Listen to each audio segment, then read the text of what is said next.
internet. How's it going? Um, yeah, I don't really have much to say for, in terms of preamble today. I guess. Well, I guess I'll talk about a little bit about what I hope to do today. I want to make a snowy background because I spent last Friday setting up the tech to make a snowy background, so I might as well actually make a snowy background. And then, I'm pretty sure I want to do at least a little more character art because Lauren, frankly, Lauren is kind of making me do character art, just by leveling so fast. Lauren, top ranked side quest player, NA.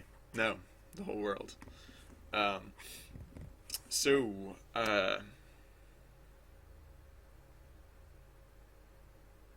yeah, so I have this like funny idea in my mind that like maybe I'll make the snowy background a lot faster than I've been making the other backgrounds, and then maybe I'll actually have time to make another background as well, which is a little bit crazy.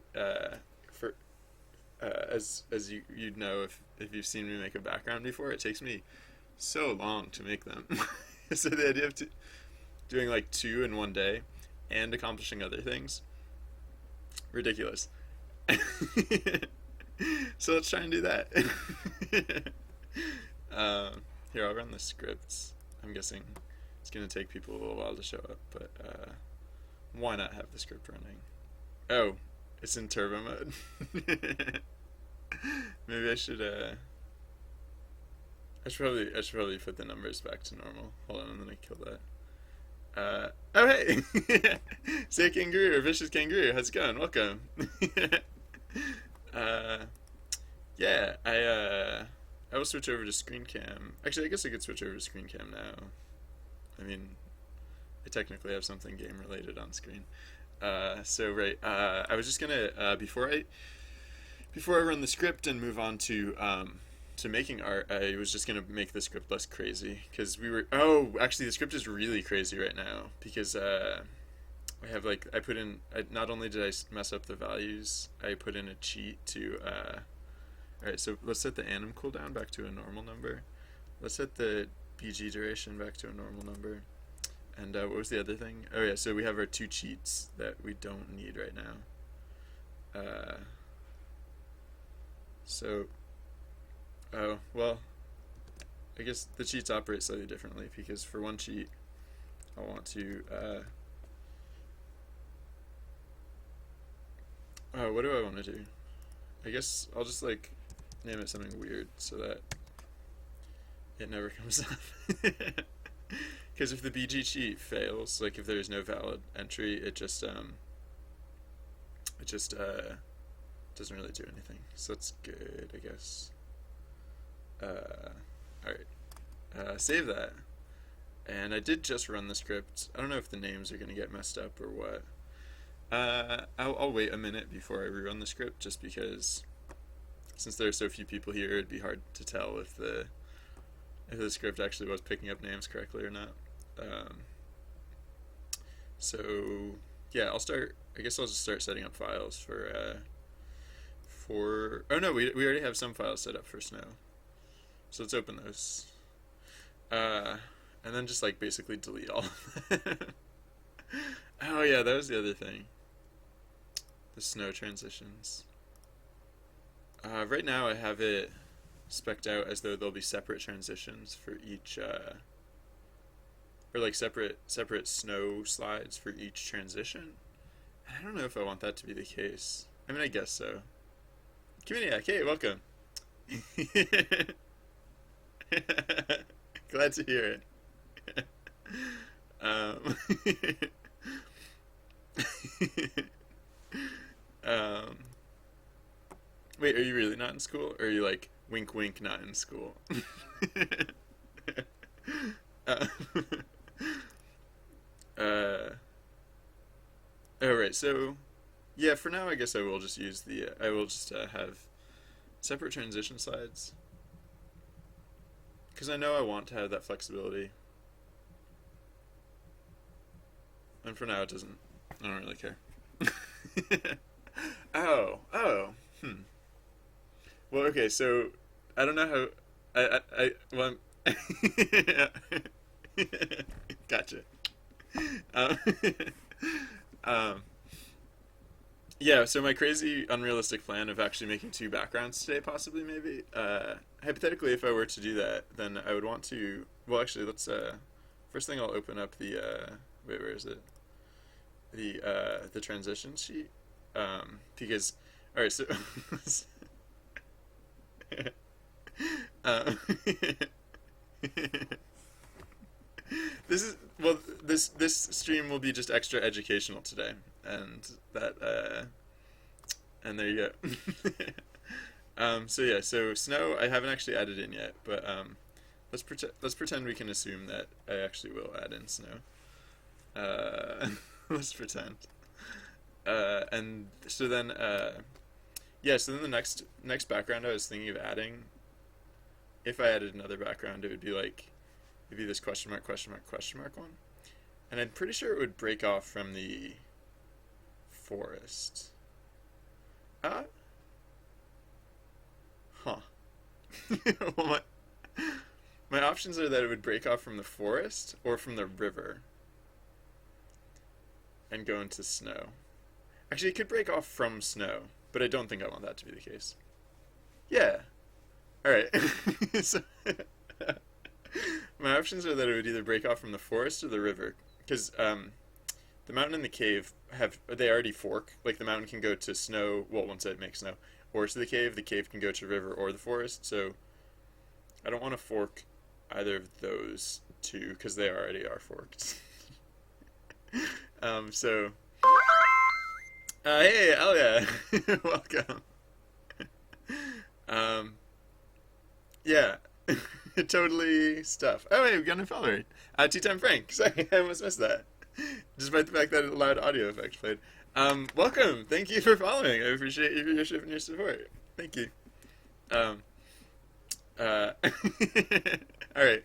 Stay in school. Don't do drugs, Kaminiak. Um, so, yeah. All right. So, I could do river hypothetically. I don't have to branch from forest. I could branch from river, but I'm branching to snow, or I'm transitioning to snow. So, that would be all my special transitions all together. And I'm already doing snow to river, so maybe I should just like embrace that. Maybe I should just make it down here instead.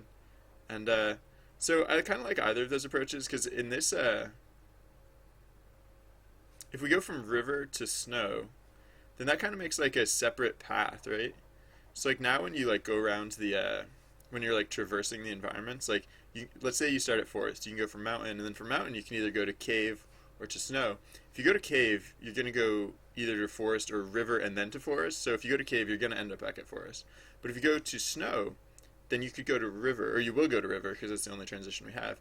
And then from river, you might go to forest, or you might go to this other environment. So, like from this other environment, you'd go back to snow, and then you might go, well, then you would go back to river again. So like, there's kind of like a separate loop. The alternative is that like if instead of doing that, if I did this other one, that like from forest to snow, it would kind of keep the main loop intact in that like you're guaranteed that you'll like at some point you'll always end up at the forest. Like everything comes back to the forest apparently, but there would be like a different way. Like you wouldn't always go to the mountain that way. You could.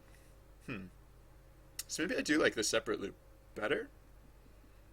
I don't know. Yeah, I kind of do like the idea of the separate loop a little bit better. Maybe, possibly. But that just means. Yeah. So what was already like a slightly unrealistic idea, uh, um, what started out as an unrealistic idea of doing two backgrounds today might be a little more unrealistic if I do both river and if I connect it to both river and snow. But I do kind of like that idea. So then, so then the other thing is that the last the last environment I did was actually going to be a desert, and it I don't know if it totally makes sense to connect a desert to like any of these things, really. Right? Like this snow to desert. That's kind of an awkward transition.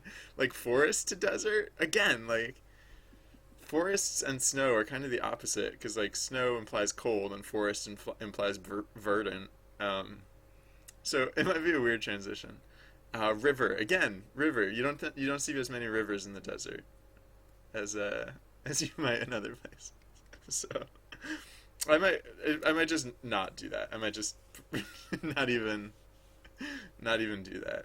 Um, I was just thinking like I don't know. I just wanted to like run through these possibilities in case like one of them seemed like super quick and correct and like hey Caps Island welcome. Yeah, no, I'm not really seeing that though. So let's do snow for starters. Uh, oh wait, Paint is the correct program to be using. File open. All right, yeah. So I'll open the temp files that we have, but right now snow is just a. Oh, I never rerun the scripts. I'll rerun the scripts. That'd be good, right? Uh, so all right, script is going, and let's move that out of the way, and then yeah. All right, now let's get started on snow. So yes, snow is actually just the cave with a bunch of oh wow, so many layers now. So many layers. Um so yeah, I'll do the core loop first because that is how I usually do it. So uh yeah, I mean I'll delete this one because we don't really need that one. I guess I'll just start by I tend to draw these together at first. So yeah, no, forget those. I'll just draw them all together first. So let's start from scratch. Actually, not from scratch. Let's start from the horizon lines of our other backgrounds because that'll be important. Oh wow, that's is that one of those conventions that happens like under a bridge, like on the edge of town, Alia? I bet. I assume. I think I drove past one of those ones. Um, uh, so we're transitioning in from the or the two connections are from the mountains to the mountains and the river. So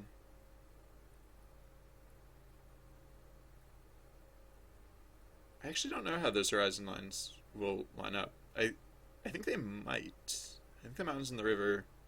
Well, the mountains, the horizon is so ambiguous in the mountains because the whole terrain is like, well, we can see it on screen right now. The whole terrain is just supposed to be uneven, that it kind of like, kind of washes away some, or it kind of adds like a little bit of ambiguity. So that should be easy to justify. So I'll go with the river, so that will make that transition as painless as possible, hopefully. All right. So actually, I can close this one. Don't save. File, save as. Yeah, let's save it in our snow folder. Layers, yeah. All right, so right, so I basically this is gonna be a forest of pine trees. It was my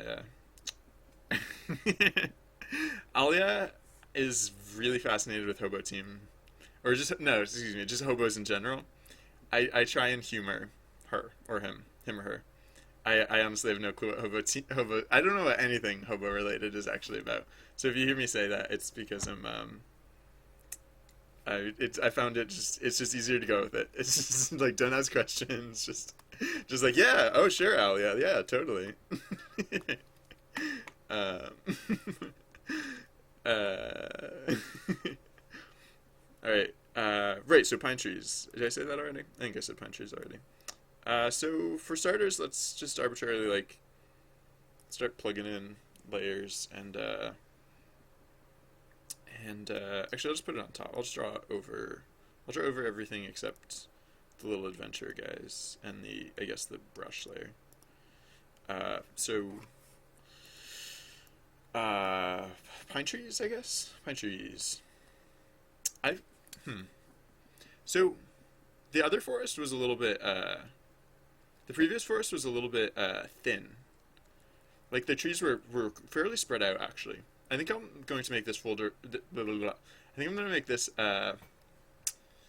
environment a little bit a little bit more dense. And so a lot of the parallaxing that we'll be seeing is the pointy trees in the distance. I think. So I guess that'll imply a little bit of unevenness to the terrain, which I think is okay. Because I mean, this environment as it exists will be between the mountains, which are of course uneven, and the hills, which are uneven, or like the river, which has hills. So yeah, I probably won't go crazy with that, but there'll be a little bit, I think. Uh, all right, perfect, Alia. I think we got a system here. I think it works out. um, uh, so, um, what, uh, what, right, so, I don't know where my train of thought is today. I don't know where it is any day, to be honest, but today it seems to be especially erratic. Uh, so yeah, I'll just start slapping in trees, I guess. I'm gonna use a darker green, I think, than usual because I might even use like a slightly blued green, like it might verge slightly on a bluish color. Uh, Maybe I don't know how that'll look. I'm gonna try it. All right, so yeah, it's gonna be dark, even kind of in the foreground, and I guess not. I mean, I guess it shouldn't be too dark because these are gonna be snow covered as well. So I don't want the contrast to be like offensive, like glaring. Uh, I assume you're asking Tea Time Frank, but if you're asking me, then I will. I can fill you in on all the juicy. Oh no, that's the worst word to use when talking about toenails. Sorry, I'm so sorry. Uh, all right. so, so yeah. I mean, all right. I guess I'm just gonna put snow-covered trees in the middle of this place for no particular reason. Just cause. Oh, the path is probably gonna be snow-covered, which is fine. The path is because there's a sensible transition. Sometimes I arbitrarily change the color of the path, and then it's weird to justify the difference in path color between environments. But yeah, no, for the snow, it'll be easy enough. We just cover it in snow. Bam, problem solved. Uh, um, all right. So, all right, yeah. So as not to waste too much time, let's just actually get started with this stuff. All right, so look, it's a Christmas tree. They're roughly triangular shapes. It's not literally a Christmas tree, but it's a tree of that ilk. So yeah. All right, so I guess I can have like I'll probably have like some variety. Like I'll have some tall trees in the foreground. But then I'll also have some shorter trees in the actually here, let me use an even bigger brush just for specking in the shape of the so I have some trees in the foreground. Sorry, some smaller trees in the foreground. And some taller ones. And it'll be a little bit dense. Actually, I guess it doesn't have to be that much like more dense. Like it could just be like it could just be like that the breaks are intermittent. Because like with the other forest, like the trees were intermittent, like the trunks were only like every so often. But yeah, no, for this we can have it that the breaks are every so often instead. So it's like I don't know. And that'll give enough peaks into the background that we don't actually have to make the background that tall, because generally the horizon is on the lower half of the screen, and so generally, if you're looking into the distance, the background will not draw high. Like something of like a plane, like something that like in the foreground reaches like towards the top of the screen. Like as it goes into the background, will actually come down. It won't like go up. So yeah, that'll be good. So just the yeah, yeah. So I guess the fact that the pine trees are fatter at the bottom is helpful in that regard. So right. So it's funny. I was planning on actually just not making the trees triangular and actually like adding like some some degree of like cut, like, well, not like that, but like some level of like cut into the tree.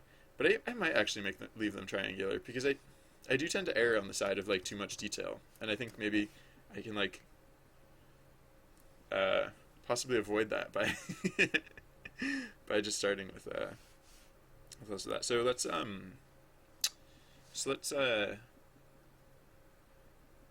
oh yeah, okay, so add snow is what I was gonna say. Let's add snow, but one thing that just occurred to me is that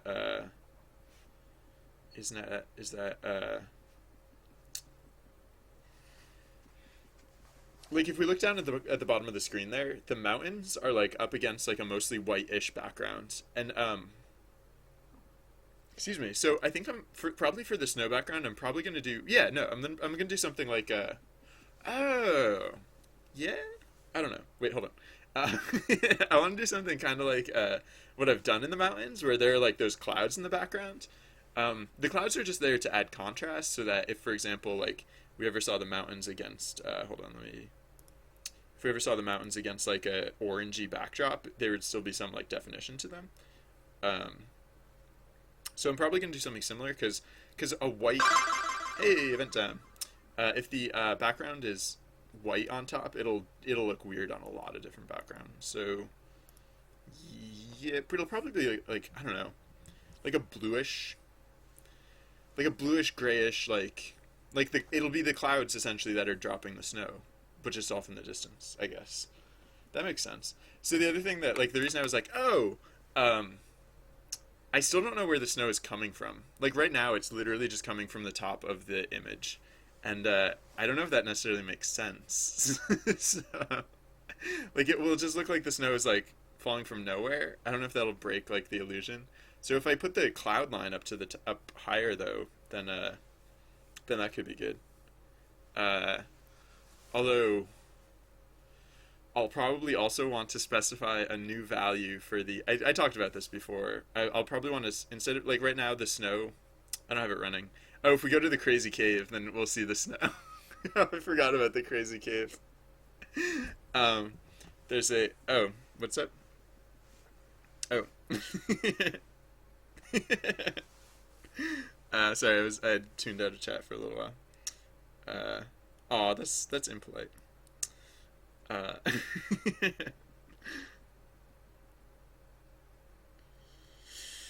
all right.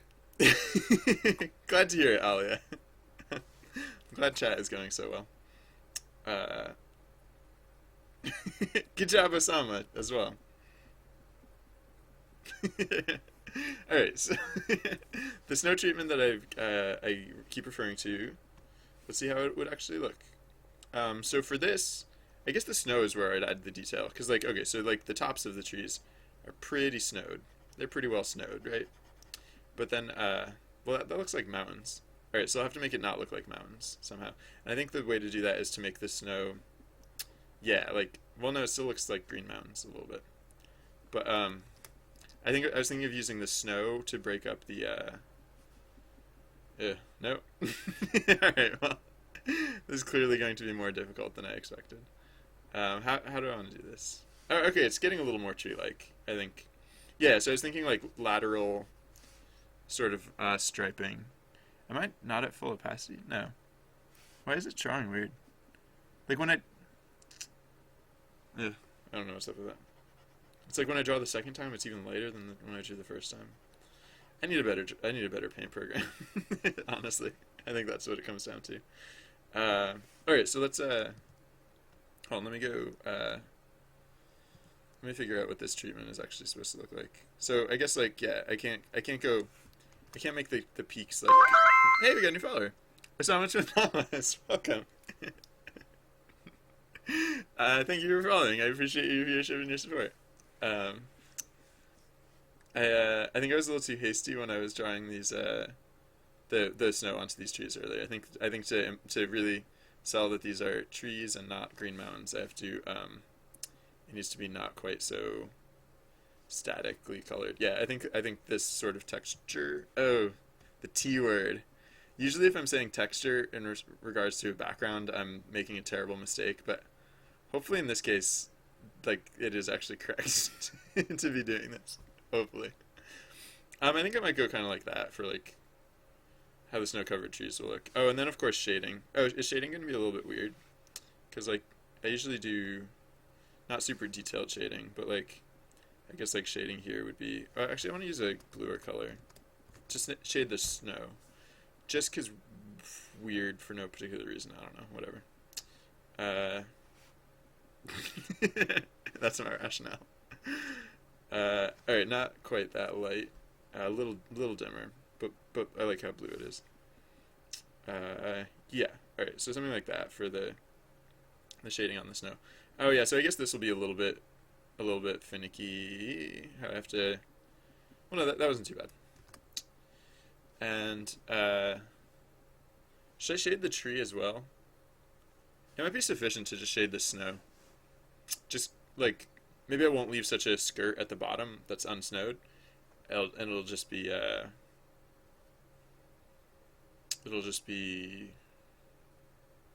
like the depth will be like the depth information of the snow will be enough to let the tree read as three-dimensional as we need it to read. So actually, for one thing, let's I'm gonna make this shading a little more dramatic, just slightly more dramatic. Oops. Yeah, not that much. Just because this what's happening there? Yeah, that's okay. Yeah, if this shading has to carry the implied 3D-ness of like the whole tree, then it should be. Actually, you know what? I'm just gonna no, I'm gonna shade the tree as well. But I'm gonna do it before I do the snow. For example, I'll have to probably just start over on that one. That one was just like to test just to see how it wanted it to look. So I think actually what I'll do is like I'll just like take this color, darken it a bit, and desaturate it a bit too, and then like so the trees will again they'll not be very like they'll not be very detailed to start with. They'll be like pretty basic, but then I'll put the snow on top of this, and that way they'll be some more implied. Oh yeah, I should not be doing vertical streaks when I add this. I should be doing horizontal lines and clumps and whatnot to imply that the snow is collecting on like boughs. Boughs? Is that a real word? I mean, I think it's a real word, but is that like the right word? Like the limbs, like the big. The only thing I think I've actually ever heard boughs mentioned too is boughs of holly from that song. All right, so well, for one thing, I want to do the snow on a separate layer because I clearly have not yet worked out.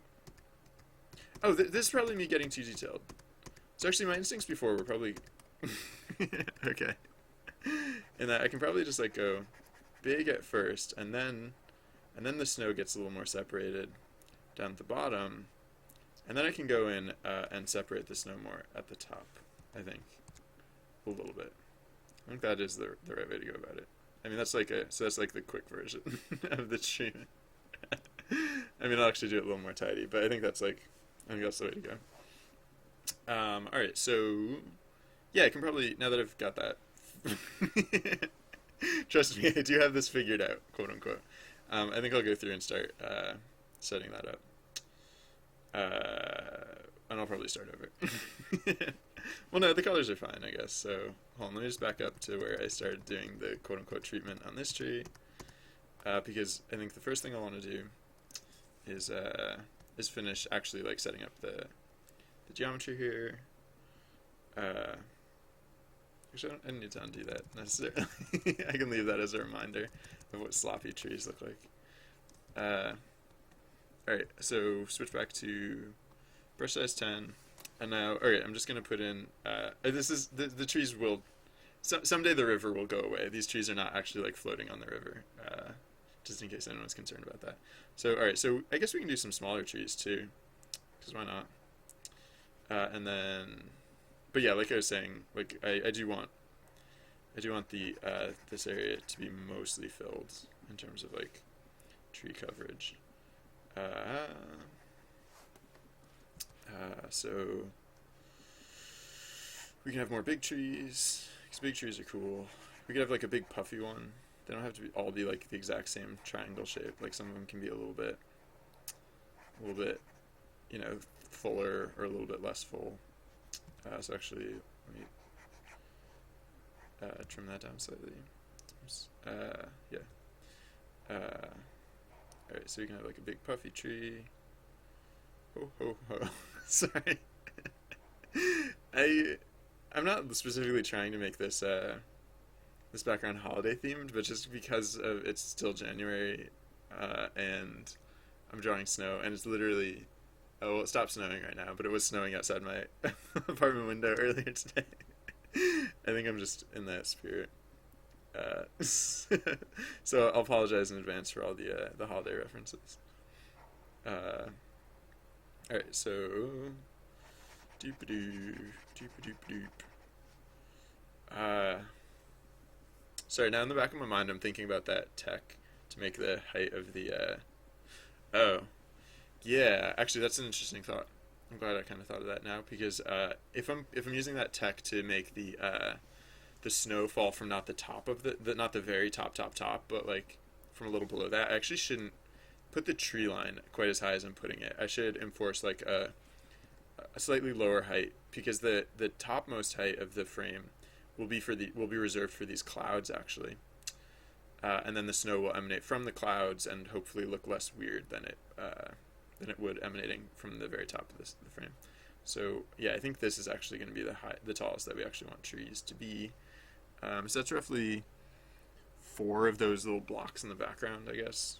So I'll try in general not to breach that high. And actually, these trees are going to get a little bit fatter once I put or they're going to get a little bit taller, and the shape is just going to change a little bit when I put the snow on them. So I should actually keep a much safer breadth than just 4 blocks, just in case. You never know. All right, so these trees will still be tall, but just not quite that tall. And I just ruined that one. Well, I have to redo that one anyway, so I'll just leave it there as a prototype for now. All right, so yes, good. Why is that weird shaped? I don't know what that was about. All right. Whatever. All right, so. Actually, I should bring down some of the less tall trees because now they're like all the same height because the shorter ones didn't get shrunk, but the taller ones did. All right. Yes. So the first pattern is fairly simple. It's basically just this. It's just like doop a doop. I could just draw like a squiggly line across the screen, and that would actually probably be totally fine. I'll be slightly more deliberate than that. And also the bottom of the tree. Actually, that's something that I should. Well, I mean, it won't be that hard. I'm pretty sure the bottom of the tree just will be not like visible, like, or it'll just be like. Hold on, let me hide the adventures for a second. The bottom of the tree will just be like. Let me get like a nice reddish brownish color. Yeah. So the bottom of the tree will just be like. I don't know. It'll be very simple. It won't be hardcore. It actually won't be very tall. Hey, event time. It'll be like it'll be I mean mostly covered in snow. Like the ground will be snow. So actually I could before I go crazy with the trees, I could also, and that's another thing I'll have to do at some point. So I might as well do sooner, right? I can just like snow. Look at all this snow. Lovely, lovely snow. I'll probably want to. I don't tend to shadow things. I tend only to shade things. But I think for the snow, I'll probably need to shadow things.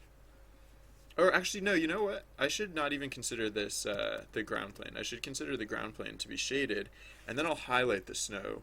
Because since this forest is supposed to be a bit thicker, most of the ground plane will be shaded. So let's put down the base snow layer as actually, well, I'll put it on a separate layer than the tree layer. But this will still be, so the layer that I'm working on is the near ground layer. It's the layer that's not, it's the layer that's directly behind the characters. Hey Tom, how's it going? Welcome. Yeah, it's good to see you as well. Um, well, it's good to see that you're here. I guess I can't really see you per se. um, all right, yeah. So yeah, it's gonna look a little bit dim at first, but then also we will go in and probably shouldn't be that quite that tall, or should it? Oh, well, I don't know.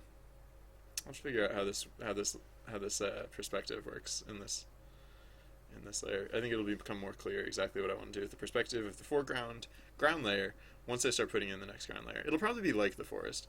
The forest is kind of like the hills. The forest is like the ground plane. I don't know if you've ever paid attention to it. And the forest is kind of like a much more subtle version of the ground plane in the hills, in that it's all flat. You can see the ground layer like on each level, but like they're each just very thin slices. So I might just do like a slightly more lumpy version of that, I guess. I don't know. We'll see.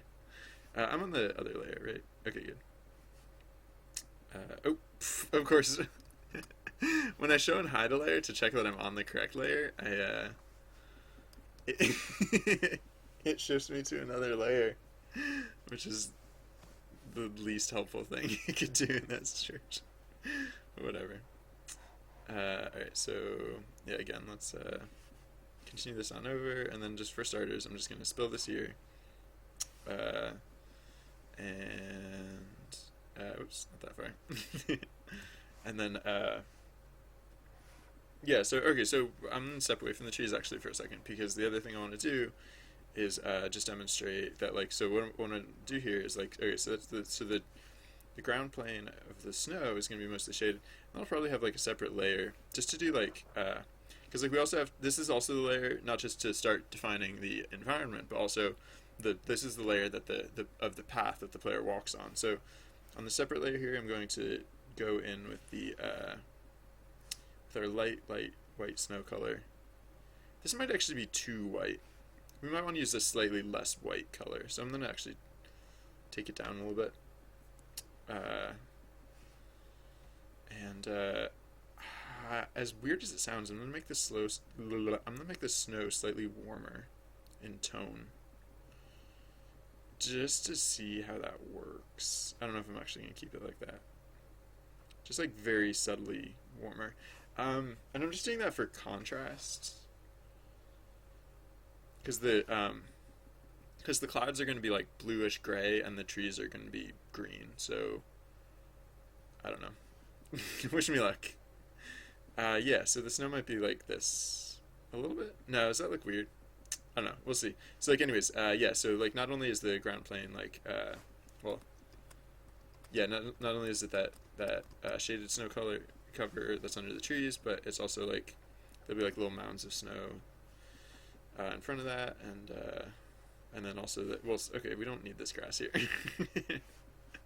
There'll be like little mounds of snow, and then of course there'll be like an even more trod path, which, oh man, you know what I'm gonna do, because I kind of have to. I feel like I kind of have to do this. Is there's gonna be a slightly more trod color for the path itself, something like this maybe. Yeah, there's gonna be a slightly more trodden, like slightly deeper tone. Hey Kina, how's it going? Welcome. Thank you, Kina. Happy New Year to you as well. Alright, so there's gonna be like the slightly more trodden path, and then I think I have to make little footprints, and I think I'm like obligated to make little footprints in the snow, so I have to go an even darker color, and then go for a very fine brush width. This again might be me getting too like textural and detailed, but I think I have to go through and like, I think like the texture across here will just be like, doot doot doot doot. Well, I guess it could be overlapping a little bit too, and I can't do this at such a distance I have to zoom in just because. But I think like I think like the path is gonna have like a texture as if like people have been walking through here because that's like what I don't know. Yeah, I think I'm gonna have to do that. I don't really have any other option but to do that because it's snow. All right, cool. um, all right, so yeah, let's. I think these are basically all the pieces that we need. So now I think we're good to continue on. Which layer are the trees on? They're on this layer. All right, so let's get our tree color again, and uh,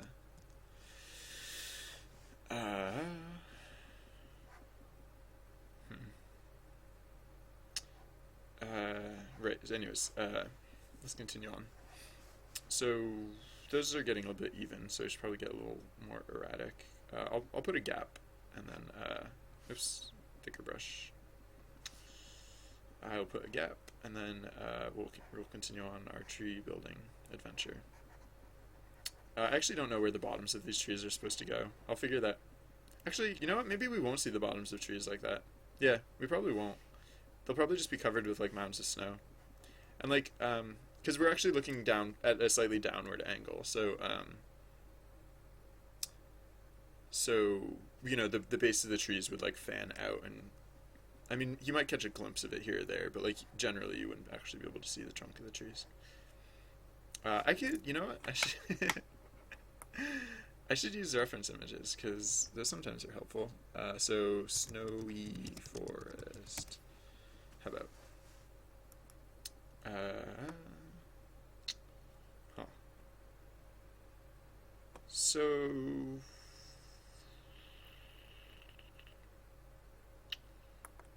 I don't know. I guess this is probably the closest to like what we're doing, except we're doing like a cartoonified version of it.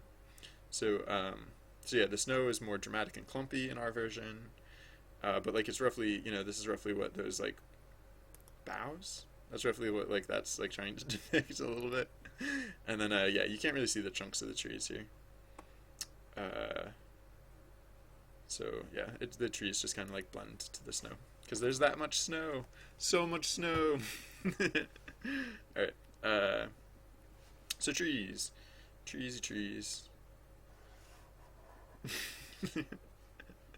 And then also just trees like not following the same pattern. So yeah, there can be like some gaps. Oops, what tool am I using? The eraser tool, that's not correct. Alright, alright, I guess this will be the area. Oh yeah, it kind of makes sense that this would be the area that's a little less dense, because then we can actually not have to worry as much about the seam.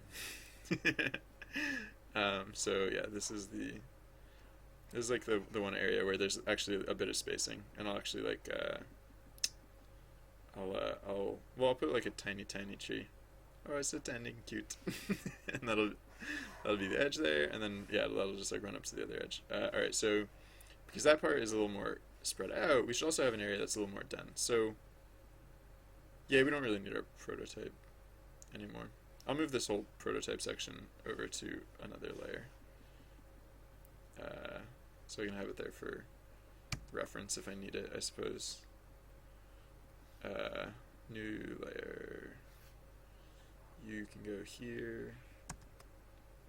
And we don't really need a C right now. Not right now. Alright, so deselect. Alright, yeah, trees. So you're right, we have an area that's a little more spread out, so let's have an area that's a little denser too. Doop-a-doo.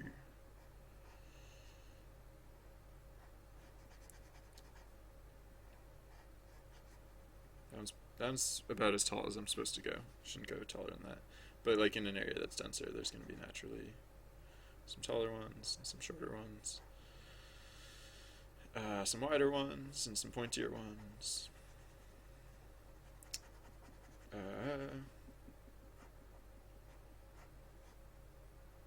That might be a little too close together. So maybe I don't need that middle one. Because if I make things look too dense all on one layer, it actually makes the image look flat. Because it becomes really obvious how some things that are clumped together don't parallax. So I guess yeah, for conveying depth information, I want to do that on separate layers as much as possible. It's a weird challenge working with these layers as we are, but it's kind of fun in a way because I haven't really done this before, so it's a neat challenge, and it I don't know. I like how it's turning out overall. So it's also nice feeling when things actually work out, reasonably as you might have hoped, or at least not worse. Right. Doop doop, trees. Alright, so that area is a little bit denser, that area is a little more spread out, and then we can just do like regular trees for the rest of the way, basically. So trees.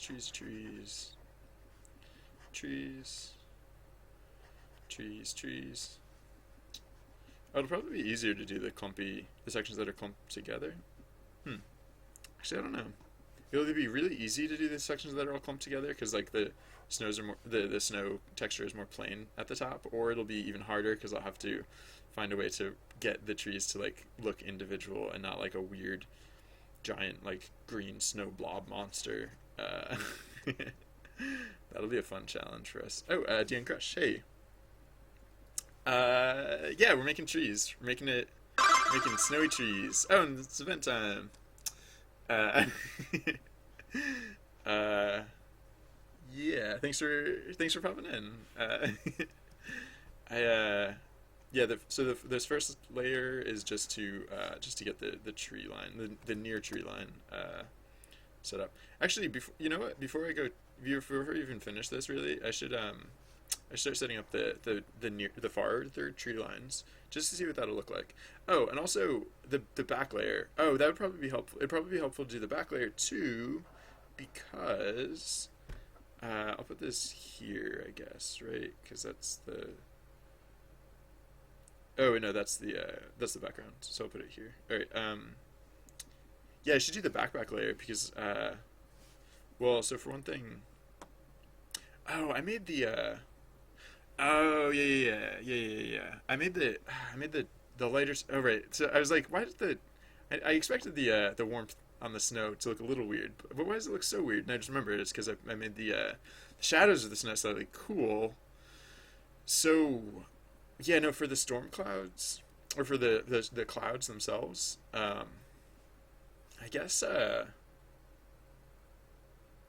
yeah, I just need to not make the shading tone cool, I think is what that's about. So it will just where's the 300 is the hue here. So let's see what this would look like in the 300 range. 300, I said, please. Why? What is your problem? 300. Thank you. Oh, that's very warm. So this is probably gonna look weird. I'll bring down the hue slightly, or the saturation. Yeah. What layer is that on? Yeah, it's this layer. Nope. What just happened? What? Oh, because when I do the hide show trick, it. All right. Oh, is that?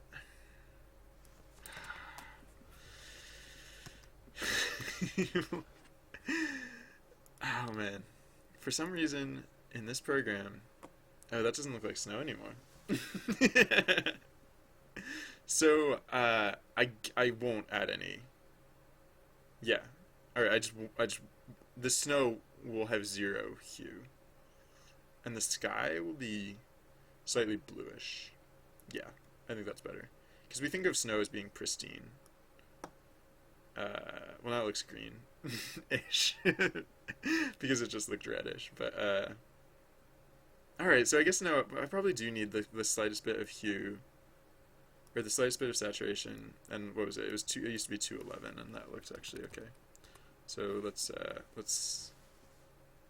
stay with a very slight amount of hue. So I probably don't want the trees to be slightly bluish, because now everything's just slightly bluish, and that's weird.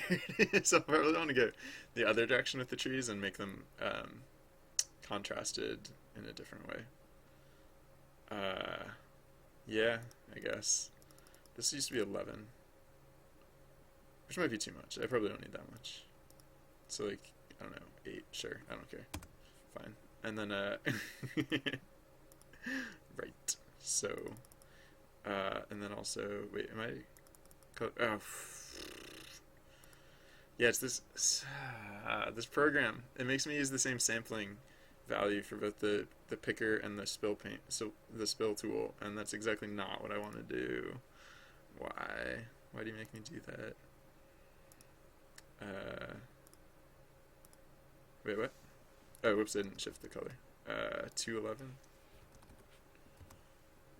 Yes. Oops, not like that.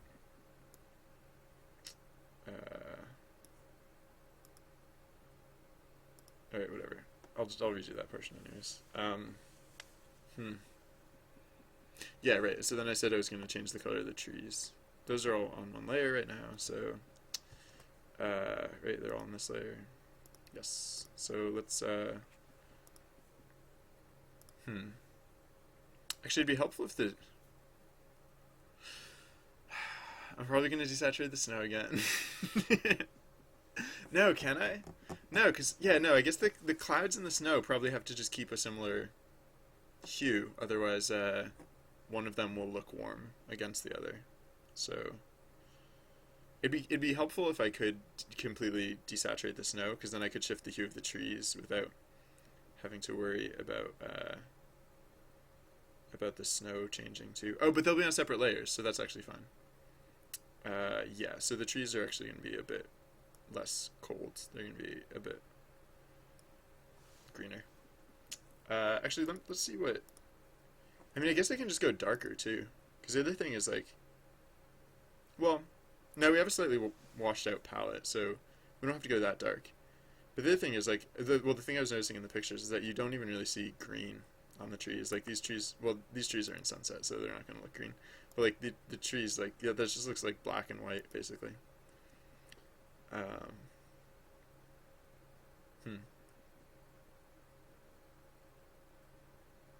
Anyways, we have some artistic liberty that we can apply here. Is gonna be my excuse. Oh yeah, so actually, what would yeah, fine, okay, whatever, I don't care. What would that look like on the with the treatment and everything though? So let's and it might be that we just don't actually need as much contrast as I'm thinking that we might. Does that look fine? Maybe we just don't need as much contrast. Maybe this whole backdrop will just be like kind of like in blue tones, and that could be fine as well. I guess we'll see. So, right. Oh yeah, I was gonna spec out like the whole shebang. Layer 18, I think, is where we were gonna draw our clouds. So actually, for starters, I'm just gonna spill one of our deeper colors, like this one, I guess. I'm just gonna spill it everywhere. What's just happened? Oh, color picking and spilling is really hard because of how I'm not allowed to use different sampling values for my different tools. Anyways, alright, yeah, so I put that in for starters. It's not going to actually stay like that, but it's going to stay mostly like that. And then, so it'll just be quicker to actually cut away what we don't want. And so, oh yeah. So, oh wow, okay. So this is going to be difficult because I don't want the cloud line to ever like get below where the snow will fall from. So this has to be like the very most, like this is, oh man. It's just going to be like a little weird. This is this background will probably come tightest to the top of the screen as like any background I've made. Typically I try not to do that so that the game doesn't if any if anyone is startled and terrified by what's happening on screen right now, this is our temp art. So actually let me adjust that real quick. What we're seeing here is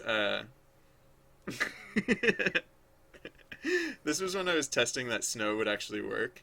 And so what we see here are these like weird red and green shapes falling through the cave. And right, as I was saying before, like the snow art files are just like copies of the cave art files because they connect from the mountains into the forest, or from the mountains into the river, just like the just like the cave does. So probably should have deactivated that. I might restart the script. Yeah, because that's just weird. And it's gonna stay there for a long time, so I'm just gonna restart the script and make it so that that doesn't happen. Yes. We're not in the middle of a fan. No, we're not. Okay. Just checking. So, right, fortunately I have a cheat where I can prevent that from happening. Oh, yeah. Where's my cheat? It's further down. Here.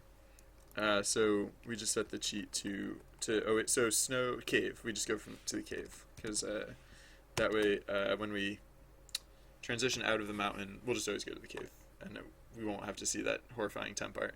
I'm gonna leave the script down for just a second so that it can reprocess IRC correctly when it starts up again. Oh, that's the other thing. Right. Okay. Wait. No, I'm being way too careful about these lines right here. Whereas the first thing that I'm actually supposed to be doing is to put in. Well, I guess it'll probably work either way. But yeah, actually no. The first thing I was supposed to do, if I remembered correctly, would have been to. Nope. Sampling tool. Come back, sampling tool. I need you. All right.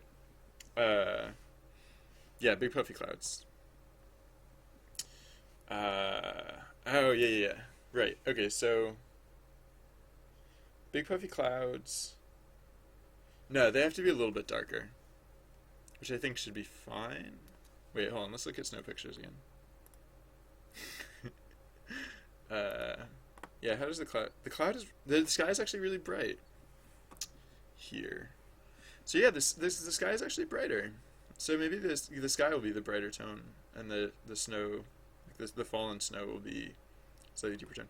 But then, I mean, in other ways, like sometimes wait, are we actually even seeing the sky? We might not actually be seeing the sky in this picture. So it might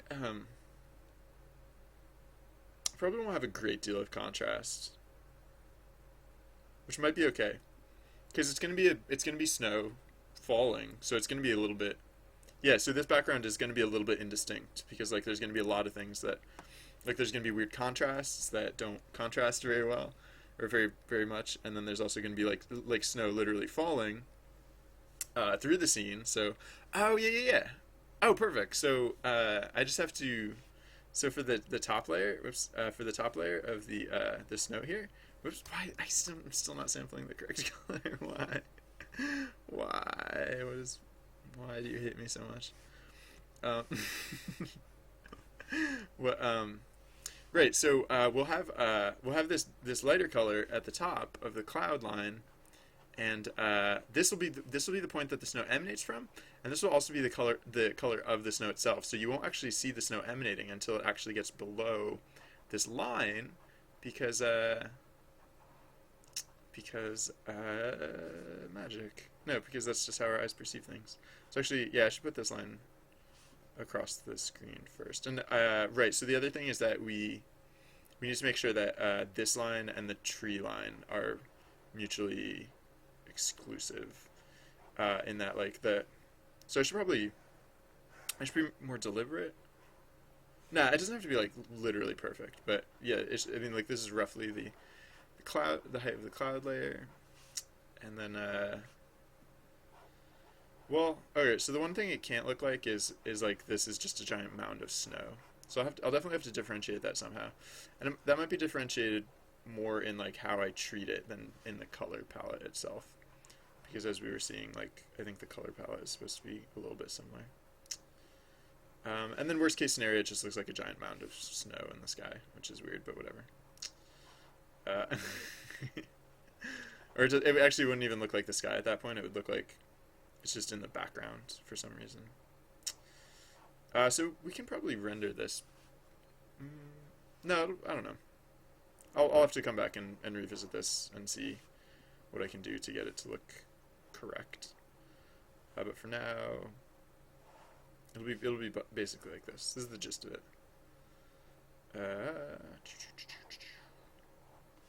Alright, there we go. And then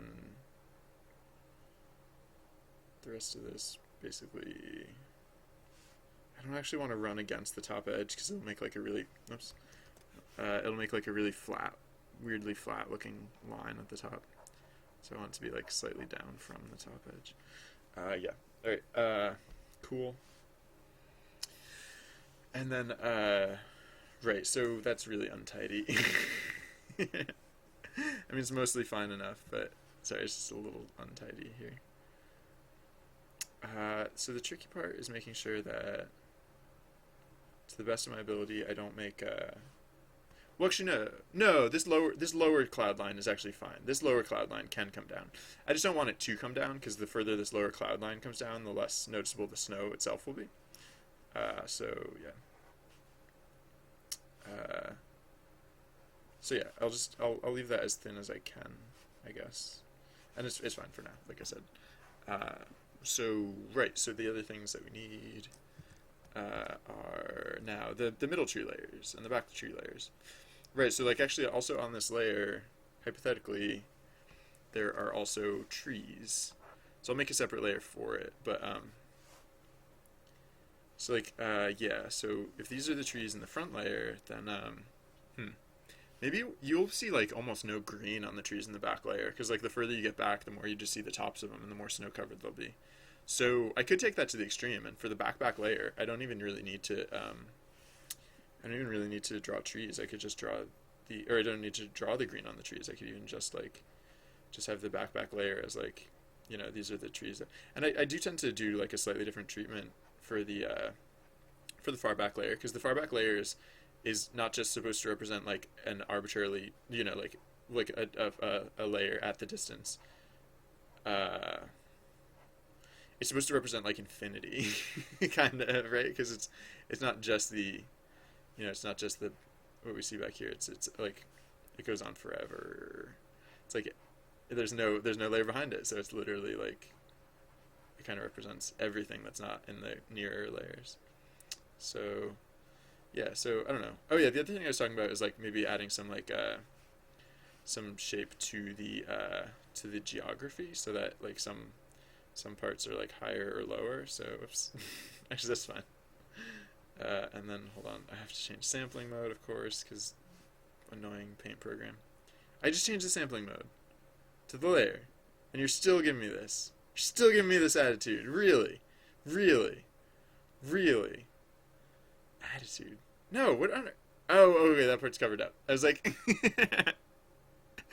why did it not fill in that section? But it did. It's just covered up. I forgot. It didn't look covered up. Because yeah, it had been indistinct. But that bottom part. Whoops. All right. Yeah. So one of the things. Whoops. One of the things I was saying is that like maybe the back. Well, actually, yeah. I don't know if this will read as like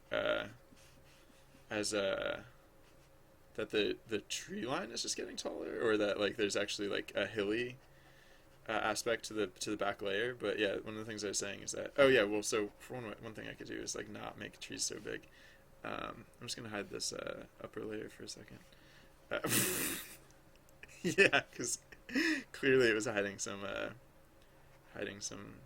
less than beautiful settings. But yeah, okay, so the trees also have to be like a bit more indistinct here, just in terms of like their separation, because like this is the part of the forest, right? Because it goes back, like I was saying, this goes back forever, and so like you're seeing so many treetops here, all represented, that it's basically just like actually yeah, like more so than before. This really is just supposed to be like a jagged line of like the treetops. So I'm creeping too high here. That's not appropriate. It's not supposed to be quite that high. But like yeah, so the other thing I was gonna do though is to play a little bit with unevenness. Like we could have some sections that are lower and some sections that are higher, just to, I don't know, because like maybe this is like slightly higher elevation, or like it's like, yeah, it's just not super flat. Although it's actually fine if it's a little bit flat. But so yeah, I'll be subtle with this, and I might get rid of this effect entirely if I change my mind. All right, so yeah, we're going with this tree self layer, which at this point I really shouldn't be saying, oh, I'll come back and do, this will just be temporary. I'll come back and do this later, because actually at this point I'm probably going to end up keeping whatever I draw here, because I don't feel like spending gratuitous amounts of time here necessarily. So oh yeah, and so the other fun thing is that like the transition to the river is actually going to be like the biggest of all of these things that I'm doing. So I should really, keep a reasonable pace, so that this is not literally game dev done slow, or at least not done too slow.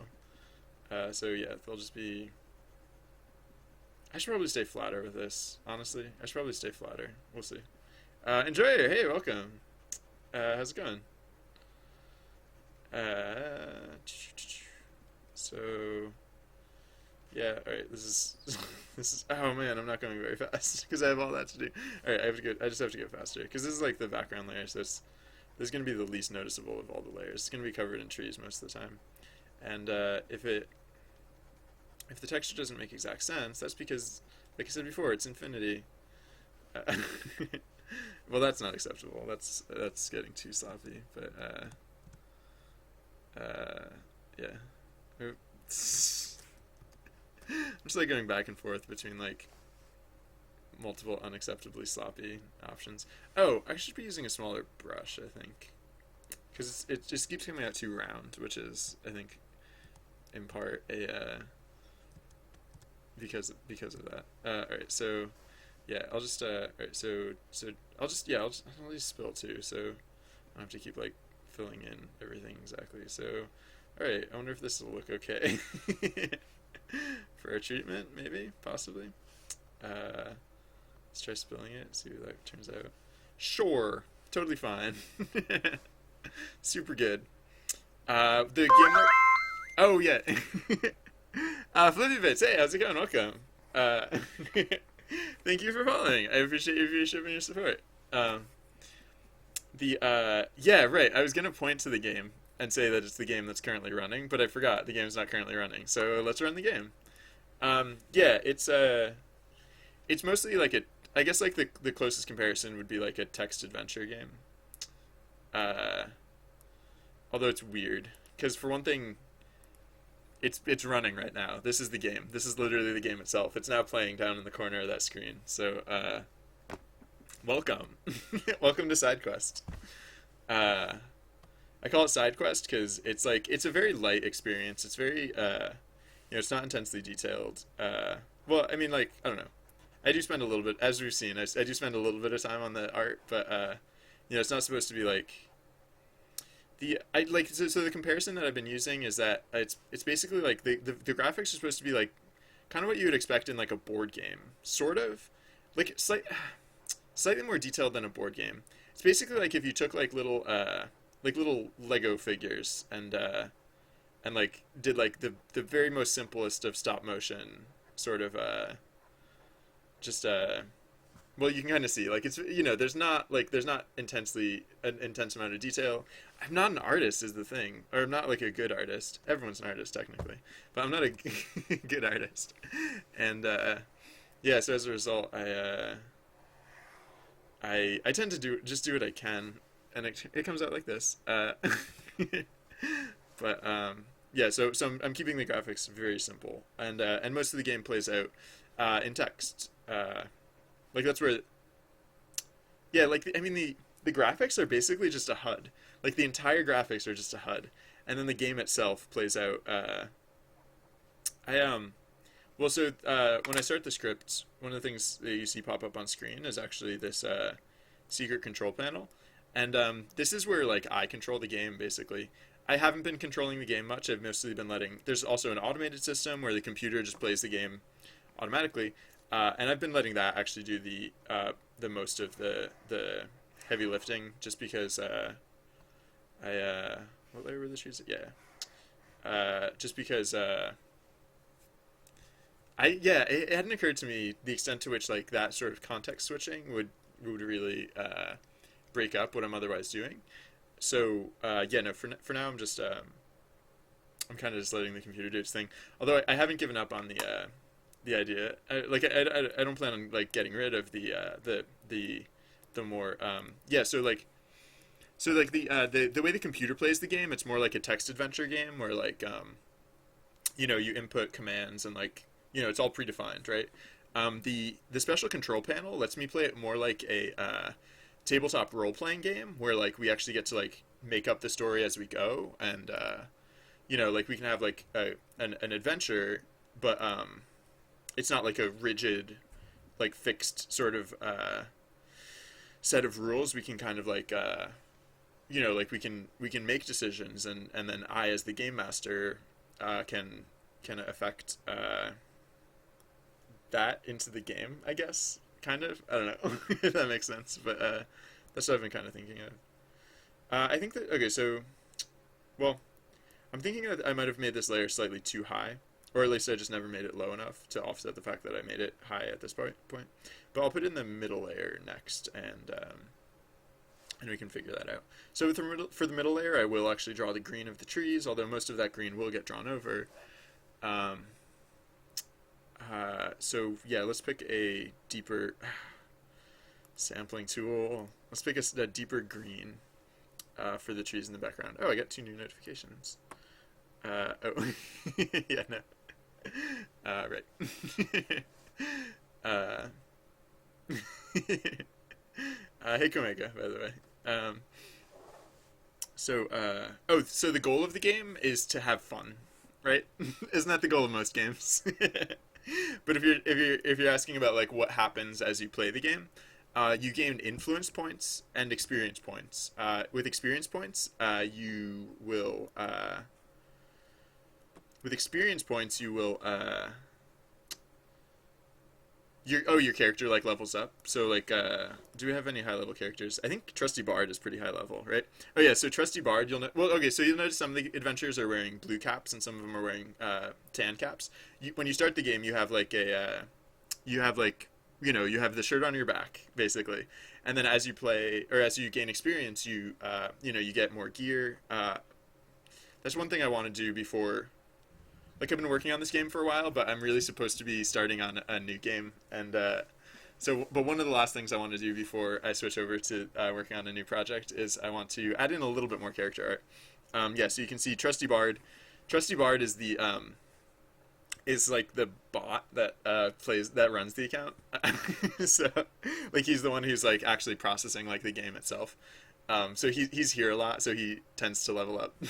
I'll probably have to like halt his level progression at a certain point just so it doesn't get too far beyond. But yeah. Oh, so then the other thing that you gain as you gain, so you gain experience points, and that levels up your character. The other thing you gain is influence points, and influence points are they don't actually really do anything. And actually, I talk about influence points, but like I probably shouldn't. I should probably just pretend experience points are the only thing. There's a slight difference between influence points and experience points, but influence points are what I see on my side, because as game master, when we take actions, not only do I see like who chose what action, and not just like how many people chose each action, but also what are the aggregate influence points of everyone who take an action. So, for example, if 10 people choose one action and 10 people choose another action, you know, if higher level characters or like characters with more influence points chose, like if they tended to choose one action more so than the other, then like, we can kind of like, because like part of being a dungeon master or a game master is that you you kind of have to roll with what the players are giving you, and so influence points kind of they'll have more sway on like they can have, or that's a way of like recognizing like who are the most powerful players in the game, and so in that way that like those players can shape the course of events. Days Flash, hey, how's it going? Welcome. All right, so right now I'm drawing trees. So I think what I'm picking a color. I'm picking a darker tone for the back layer of trees. So let's try. I don't know, like 43. I'll just drop it down like 10 points. Uh, and I'll drop the saturation down a little bit because I never do that. Like, well, no, I sometimes do it, but then sometimes I forget. Like sometimes I forget to desaturate shading and desaturate the back layer. So I'll drop it down to like 90. All right, so how would that look, for example? Oh, we need a new layer for this too. And we can start cleaning up some of these other layers that we're not actually using anymore. I said new layer. Did you not make a new layer? Why you not make new layer? New layer. For some reason, oh yeah, no, I definitely have to start cleaning up layers because we have too many. All right, what is this layer? I wish I could just like see what's on the layer without having to like mess with things. But this, yeah, no, we don't need that. Thank you. Go away. Oh yeah, no, you can't right click on layers. That's the other. I just need a better painting program is what I need. All right, what is this layer? I don't even know what that's trying to be. So yeah, we can get rid of that. What is this layer? Oh yeah, these. Okay, we can get rid of that too. This one. Yeah, more background layer. All right, so, and then these layers, I'm guessing we can probably get rid of because these are yeah, super unnecessary. This one. Sorry, just cleaning up a little bit. Oh yeah, this is our forest. Or pieces of our pieces of our forest. Oh, so actually, hold on. Undo. Yeah, this is what I was saying before. Like our forest trees are more sporadic. Like they're not as clumped up. They're more like the tree trunks are the exception, whereas the gaps are the rule. And this, so in the pine forest, I wanted it to be more like the gaps are the exception and like the trees are the rule, which is why there's more coverage. It'll feel like it'll be less of a sense of depth because the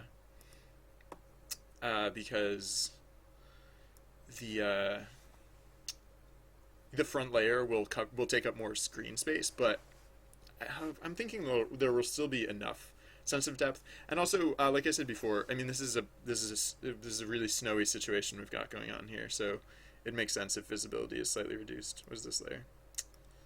We'll probably just get rid of like basically all of these layers that are not currently visible. Just random layers thrown in here. They just kind of accumulate over time. And hey, it's event time. Oh yeah, right. So for new players, Trusty Bard has now. I'm not like running this event. The computer's running this event, but as Trusty Bard always does, Trusty Bard has informed us of the current circumstance to which we can all now respond. And so you'll probably, if you saw Trusty Bard, what he said in chat, it's not going to show up here because I have it filtered out so it doesn't get spammy. But if you saw what he said in chat, then that's the situation. What does show up on screen though is that down in the corner there are these, or down along the bottom of the screen there are those action tags where you can have a reminder of like what are your available options in this issue. Oh, it's the Hall of Dragons. Hall of Dragons, I guess. Oh man! Eventually, like when I was making events, I started getting a little bit abstract with with what type of events happened. So yeah, I think that. Whoa, is there nothing on layer 20? What is layer 20? Deleted, I guess. Oh, maybe that was one of the layers that popped up when I was hitting the new layer button a million times. Was this layer 18? Oh, that's a good layer 18. And then was this layer 18? Okay, that's also good. Alright, I think I'm... Wait, what is layer 17? Oh, layer 17 was the prototype trees, yeah. You can go back down here. Alright, anyways, this is clean enough. We have very few layers now. Sorry about that. Oh, yeah. Oh, yeah. So, that's the other thing. Yeah, when you can take multiple actions when it says multi. There's a bug that I still haven't tracked down where sometimes it doesn't say multi. So another thing to look for in the automated events is if it says you can do this, this, and this, then that means it's multi. If it says will you do this, this, or this, that means you can only pick one. So yeah, thank you, Vicious Kangaroo. Thank you for catching that.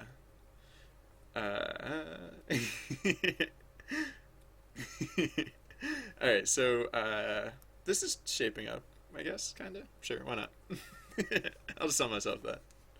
Uh, oh yeah. So yeah, another thing that's occurring to me is that I think I want to actually desaturate a bit more than I usually would for this environment. So I think I actually want to go down to like all the way to 80, because I think this will be another way that we imply like we imply snow. Oh yeah, that's the thing. Right. Okay, so there's going to be a layer of snow that draws in front of the if anyone was here when we saw the horrifying image in the cave where like all this red and green stuff was like all over the screen, what we saw there is that there was a layer of snow that draws in front of the characters, like very like in the very foregrounds, because that snow is falling everywhere. So of course, like no matter where you look, there's going to be snow everywhere.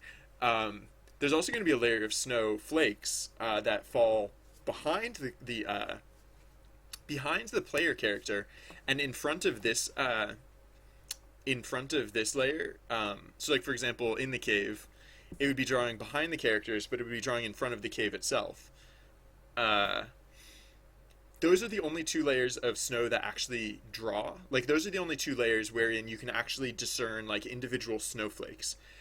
In every other layer, we're going to imply snow just by the contents of that layer. So yeah, actually, I want to desaturate this a lot. I'm going to drop it down to like 70, I think, because even the parts in this layer where we see green, we want it to be very washed out, because at that point like they're snowflakes just flurrying around in front of the view. So it's a little bit obscured in that way. Okay, so did I make a new layer yet? No, I need to make another new layer. Oh, I accidentally deleted one of my new layers once I was finally done getting rid of the other ones. All right, so oh, I was always wondering what this numbering convention, like how it worked, because sometimes it gives you the same number multiple times, and it's literally just counting the number of layers. I'm thinking, because it just gave me layer 9, even though we already have like layers 18 and 17. Anyways, funny. All right, so quickly now we will just that's still not desaturated enough. So yeah, I guess we're just going to really desaturated. It's like really desaturated. Wow, really? Green is just a really vibrant color, I guess. That's a little too far. So it's somewhere between 40, 41 and 20. So I guess 30 is probably going to be the magic number. Wow. Yeah, that's pretty desaturated. Pretty desaturated considering the previous one was 100. Yeah, that seems fine. And then I guess it actually shouldn't be so dark, right? Because like if it's obscured by snowflakes, it's actually gonna seem lighter, if anything. So yeah, we should do that too, I guess. So what was? Oh, when can you see your stats? Oh yeah, so at the end of the event, you'll notice that after an event occurs. Wait, maybe Vicious Kangaroo already said that. Yes. Oh, okay. No, I will answer this one. Right. So the reason it's sorry, I'll answer this question first because it's easier to answer. I am not an artist, or at least I'm not a good artist. Technically, everyone's an artist. And so I couldn't make it look good if I wanted to, and so I make it look like this instead. All right. So the way you can check your experience points, or I mean, you don't have to like check your experience points. You're banned for a million years. No, I'm just kidding. uh, all right, so so there's an event that just occurred, the Hall of Dragons, right? Okay, so now everyone who took part in the event has now indicated that they care about their experience points, and so now when we see whenever a player wanders in from the edge of the screen, sorry, I can't see the graphics that you guys see at the bottom. I'm just kidding, Vicious Kangaroo. Mostly kidding. Yeah, so okay, there you go. So like Vicious Kangaroo participated, so we can see Vicious Kangaroo has 13 experience points. So if you're participating in events, when your character wanders across the screen, you'll see their experience points with with the name tag, the reason a lot of people don't have the experience points shown is because they're not participating in events. So they are technically like you don't have to participate in events like just by adventuring you get like a small amount of experience points, but they're not gaining much experience points like relative to the people who are actually taking part in the event. So we don't even bother showing their experience points. Yeah. So okay. um, so oh yeah, so the reason I muted Vicious Kangaroo is because I'm not trying to make the art look bad. Like in my opinion, it doesn't look bad. It just doesn't look highly detailed. Like I could try and make it look bad if I do, and it would look well. It would look like if anyone was here earlier when they saw the cave and everything was just horrible. No, the point is not to make it look bad. The point is that because art is not my strength, it's a poor usage of time for me to spend way too much time doing art. And so like if I'm like let's say I have 100 days to work on this project, right? If I tried to make a detailed animation system, I would waste all 100 days. I wouldn't come up with a very good animation system, and I wouldn't have accomplished anything else. So no, the limited time that I have on this project, I'm not going to waste it on something that is basically for me a dead end. Oh yes, that is true. Uh, yes, Enjoyer and Vicious Kangaroo are correct. Uh, so uh,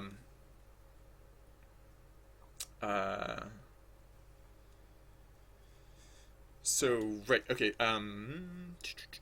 Yeah, back to trees. All right, so I think this looks good for this layer. Uh, Good enough. um, so yeah, and this layer kind of like the layer behind it and before it is going to be. Well, so actually, this layer can be. This layer doesn't have to be exactly like. Oh yeah.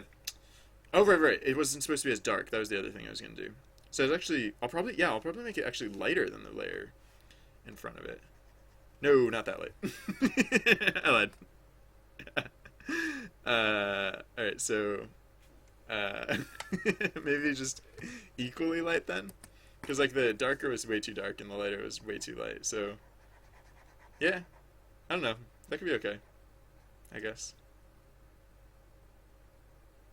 It's a little bit indistinct, but it's also going to be mostly snow covered, so we're actually not even going to see very much of this green color that we put in here anyways. And so yeah, so this layer, I guess, I don't know exactly what to do with this layer. I mean, I guess it's supposed to be like, oh, well, okay, so for one thing, it's supposed to have a ground component to it. It's not just supposed to like run off, like there's not supposed to be like a cliff there, for example. Um, oh, yeah. So, so the event system, I haven't really talked about the event system in a while because no one's asked about it in a while. But yeah, so the event system, there's no correct answer really, except that. So okay, so at the end of so the event that just occurred was a multi-event, and the scoring is a little different in a multi-event. So it's a little, so it's I can't really use that as a very good example. But the way scoring typically works in an event is that at the end of it, when it says like nice such and such, two adventurers or whatever, it will also say how much experience points you got, because in a multi-event, like your experience points are actually averaged from all the things you took. It was I left out the experience points in that readout, just to avoid confusion. But yeah, no, okay, so typically uh let's say okay, so one of the possible events, let's say, is that you come to a boulder blocking your path. And your options, this is literally one of the events in the system, is you need to either push it to the left of the path or to the right of the path. In that sort of event, so okay, so the idea of this game is that I'll draw and talk at the same time because those things are not mutually exclusive. So the point of this, whoops, wait, what am I doing? Why did that happen? Oh right, because I'm drawing in the ground there. Yeah, okay, so the reason,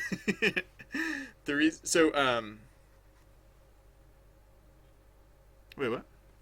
I must have color picked the wrong color. Sorry. So okay, so a boulder's blocking your path, right? And you need to move it, obviously. Let's say your options are to push it to the left of the path or push it to the right of the path. There's not like a correct answer per se in that event. Why is this? Is that really what it looks like? I would expect it a different. Yeah, no, I guess that's right. It's more subtle than I was expecting, but I guess subtle is good. Oh, this is probably. Sorry, I'll get back to talking about the event system at some point. I'm just getting really distracted with this other stuff. The so the saturation levels are different, but that's fine. Yeah, no, I'll just. Oh, sorry. Okay, so I'm just gonna make a new color. I don't. That established palette over there is not really applicable to this purpose. So maybe this is good. Yeah. All right. So I was talking about events, and I was talking about how there's not like necessarily a correct answer per se. In terms of pushing the boulders to the left or the right. However, so the idea of this game is that we're all like a band of adventurers, and like, oh, it's because of the background. It's really indistinct, which is fine. It's just a little weird. Sorry. So, wait. Okay, I'm gonna hide the tree layer real quick, and I will finish that thought. I swear. At some point, I'll finish that thought. Oh, this is supposed to be on a separate layer than the trees. Whoops. Okay, hold on. I talked about. Oh yeah, I said we're a band of adventurers working together hypothetically. So like, if you think about it, like if a band of adventurers all working together, if half of them decide to push the boulder to the left and half of them decide to push the boulder to the right, like that's not going to work out very well. Because of the way boulders work, like you basically have like an opposite game of tug of war. And so if that happens, if half the people choose left and half the people choose right, then that's like a little bit sad, and the outcome is relatively unimpressive. Alternately, if everyone works together and everyone chooses like the same direction, then you get a much better outcome, and everyone who participated gets more experience points for it. So yeah, so talking about like what's the right choice. So for any given event, there actually isn't like a universal correct choice. However, for every event, every time you play an event, there will be like a right choice in the sense that you know, you might want to choose your actions based on what other people are doing. Because if you're a bit circumspect, if you like pay attention to what other people are doing, then you can get more experience points. And so in some of the events, like it's either that you all win together or you all lose together. Like in the case of moving the boulder, you either all win or you all lose. And lose is kind of a strong term. You basically you all win or you all end up wasting a bunch of time, because like you know the boulder's in the way. In some events, it's not that you all win or lose together, or it's not, again, lose isn't really the right word, but it's not that you all like win together or get your all like a shared outcome together. In some events, it's kind of like every man for themselves in a way, because like if you pick the correct strategy, like you'll get more experience points, but you know the people who pick a less opportune strategy will not. So yeah, it varies, and there are 5 different event types. I won't tell you exactly which events are which type, and I won't tell you exactly what the rules are, but I'll tell you that roughly, like, I tried to line it up so that based on the situation, you know, you'll either want to work together or you'll want to like divide and conquer, and then yeah, it's up to the players to choose like which strategy they will employ for any given event type. Or for any given event. Hey, look, I was able to talk and draw at the same time. It's a miracle of sorts. I'm gonna make the ground plane a little too high in the previous layer, but yeah, I think I am gonna play with a little bit of unevenness. Not like overboard with the unevenness of the layers, but like I will have like, you know, a little bit of extent. There's places where like the trees are a little bit higher or a little bit lower, and that way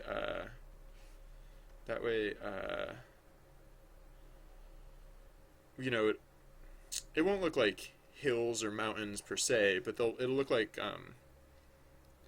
there's a little, you know, there's the terrain is not perfectly flat either.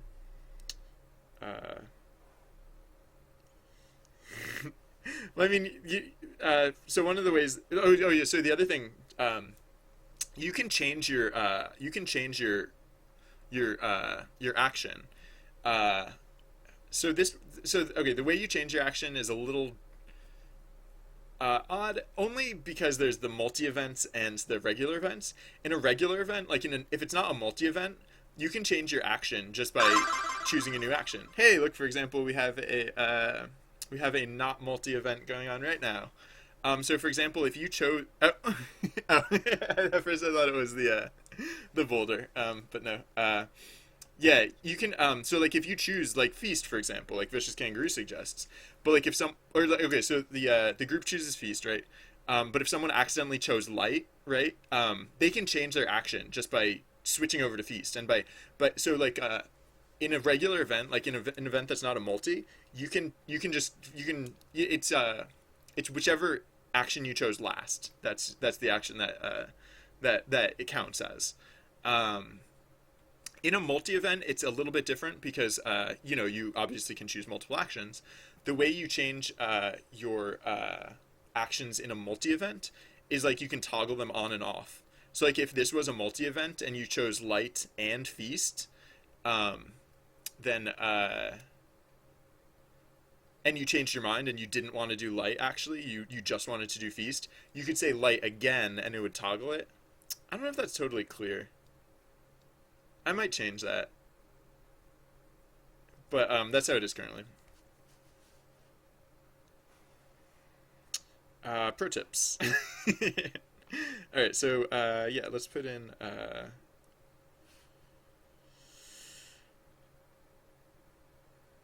don't like these gray tones. I want all the gray tones to be bluer. But maybe that's like the one place where it's okay for the tones to be less blue. Maybe that's okay.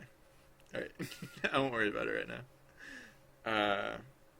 Alright, so yeah, back to layer 9, where I can draw my trees. Brush width 10. I'll use brush width 6, I think, for this job. So actually no, this time I am drawing distinct trees though. So yeah, whatever. Either way. Yeah, I'm drawing distinct trees here. So all right, let's be deliberate with this. So yeah, I'll use brush 10. I'll use brush 8 just for so it doesn't take forever to draw. All right, so distinct trees. Oh yeah, wait. So also I should keep in mind what is the typical height of trees, because I want the typical height to be a little bit lower. Except here's like the part where I guess I would want them to be a little bit higher, because there's like the higher elevation. Oops. It's like the higher elevation section, and then here's the lower elevation section. So layer 9 is the trees. Sorry, I keep forgetting. I think layer 9 is the trees. Yes. Okay. I should label my layers so I don't have to do the transparency thing just to see them. Alright, anyways. Hey, good job. Perfect feast. You guys did great. um, yeah. Alright, so yeah, so triangles forever.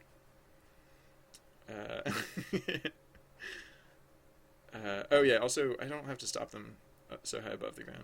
I mean, it's not going to matter most of the time because we won't be seeing them most of the time, but for the time that it does matter, I do actually want these trees to come down to the ground plane. Yeah. That's good. Yes. Hey. Alright. Enjoy it. Yeah, I'll see you soon. Oh, yeah, right, so the game is, yes, Vicious Kangaroo is correct, and because of stream delay, you won't hear my answer until after Vicious Kangaroo has a chance to answer, but, the game is, I'm writing it in Python, and I'm using Pygame for the graphics and also for the audio, and, yeah. I'm also using, I don't necessarily recommend it, but the development environment I'm using is called Spyder, Spyder. It's part of the Anaconda distribution, but I think it's actually supposed to be used for, well, I know actually for a fact that it's supposed to be used for, like, data scientists, and so I think it's not quite the right tool for what I'm trying to do. but I'm using it anyways. So how's this gonna look all together? That could be good. Yeah, I think this will be good. I like it. I like it enough. And these will also be snow covered too, so they won't look exactly like this. And the front layer won't look exactly like that either. So I guess I'll have to reevaluate a little bit once I've... Oh yeah, this, this layer's a mess. Hold on.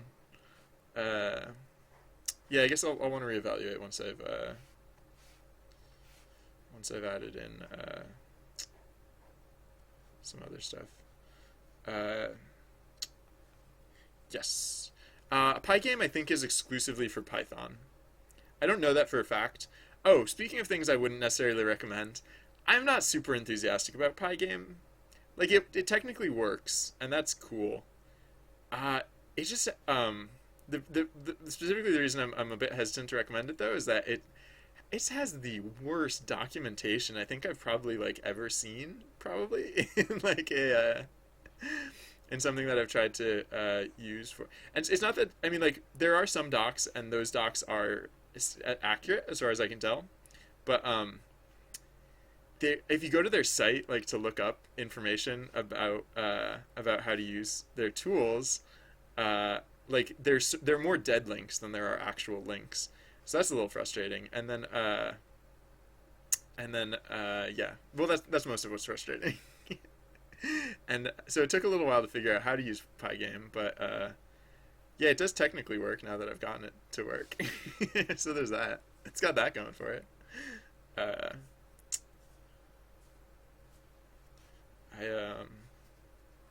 don't know. I don't work with 2D. Like this is the first project that I've done in 2D, so that's new, and it has had some interesting learning opportunities as being a new experience. All right, I really shouldn't be spending much time on this because this is quick and it's in the background and doesn't super matter.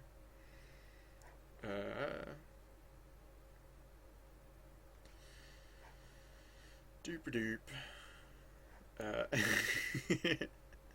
So, I'm actually getting like a hand cramp from using my tablet so much. Maybe it's just because I'm like, no, I don't know. I have been using it a lot. I used it a lot last week. Did I? Yeah, I drew the river last week. I don't know. I think I'm just weak. I just don't have a very good hand. My hand is like partially defective, basically. What type of schooling did I do? Yeah, so I did like the standard,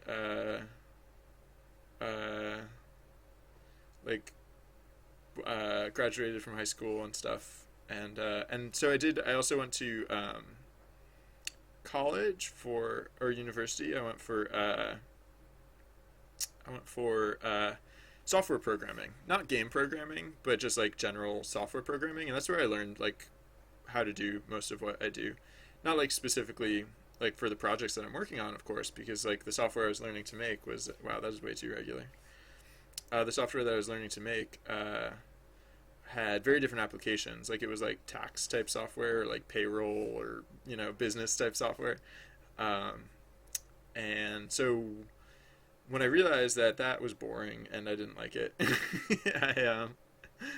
I just started working on game projects. And I mean, like, if you know how to make software, then if you know how to make software and you know the type of software you want to make, like I know games. I've been playing games for quite some time now, so I knew roughly what a game is supposed to be. Just knowing that you can kind of like switch pretty easily between the practices. So, all right.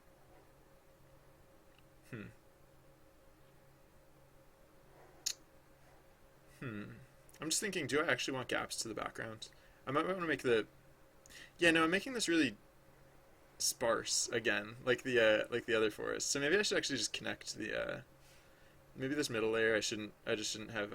Oops, not that layer. Or, maybe in this layer I just shouldn't have gaps. Maybe it should all be connected. Because like I don't actually really want to show off the background layer. No, I do want this. Yeah, I want this forest to feel more thick. So yeah, I'm gonna fill these in. I don't actually want to see the background through the trees. And of course, these are not done. We'll also be sprinkling snow on top of these trees. I'll probably want to do a much quicker effect than what I'm doing on the front layer, because the front layer is pretty detailed, and I think if I try and do that on this layer as well, it's probably going to take me more time than I would care to spend. So, oh yeah, the other thing I really have to be thinking about is what are the transitions going to be like from this layer to the other, or from this environment to the other environments, because we're transitioning from here to the river, which is going to be a little interesting, and then we're also the mountains I think should be fairly straightforward, because with the mountains, like we just well, the mountains are really simple. The mountains are just like orange lumps. So for example, we'll probably just do something very similar to what we did with the transition from the forest to the mountains, except with snow in the mix. So yeah, what we did there was just for reference, in case we haven't seen that transition recently.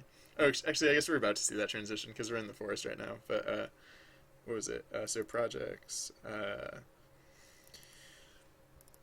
Excuse me. Backgrounds. What would it be? Forest transition to mountains. We just kind of like so like in the background layer, we just kind of like smoosh between the two, and then in the foreground, well, the mountains don't have a middle ground layer, so for the middle layer, you just all you have to do is just like taper it, and then it just disappears at a certain point.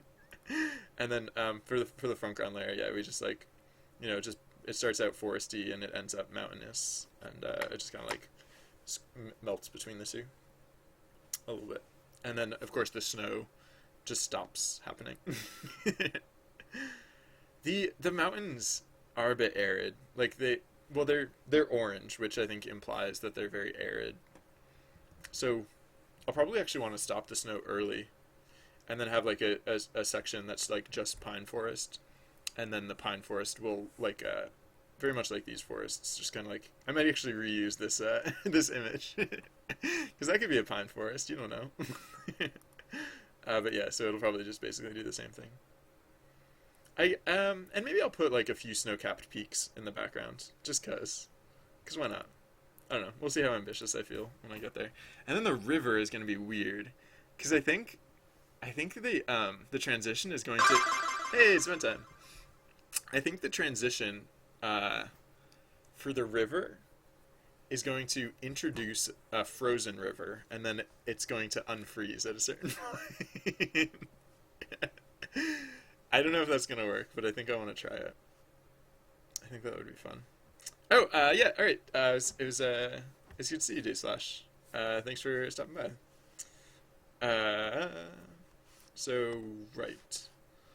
How am I gonna do the frozen river? Oh, is it gonna be harder to do the frozen river if I make the background look like hills? I guess not. Maybe I'll have like a frozen lake or like a frozen pond or something. Because that's maybe there's like an underground spring, and so there's just a frozen pond, and then the river comes out of that. I honestly don't know if this. Oh wait! But I was gonna make the shattered part in the front layer. I was gonna. Oh yeah. Wait. So that might not. Oh. Oh. Wait. No. I was gonna say we could walk across the frozen lake. Like we could literally have the players. There's no reason we can't just have the players walk across the frozen lake, or like a frozen pond or something. Yeah. I don't know. I might try that. Or like, it doesn't even have to be like a pond or anything. It could just be like you walk across like a frozen river, because it snakes in from the foreground instead of from the background. Ooh, I might like that idea. I think I might want to do that, because yeah, the thing I was thinking that that would make this sell this transition is that like there's gonna be like there's kind of like a weird like anchor point where the river starts, and I want to cover it up with ice. Is like why I was thinking along those lines. So, all right, I don't know if that'll work, but it's definitely worth trying. Anyways, in the meantime, I say anyways too often. I need to just like expunge that word from my brain, honestly. I don't know how to do that, but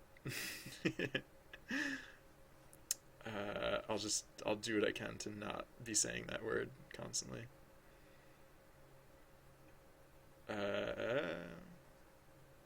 Oh no, I'm just not saying any words. I just my brain just shut off completely, which was not the intended result either.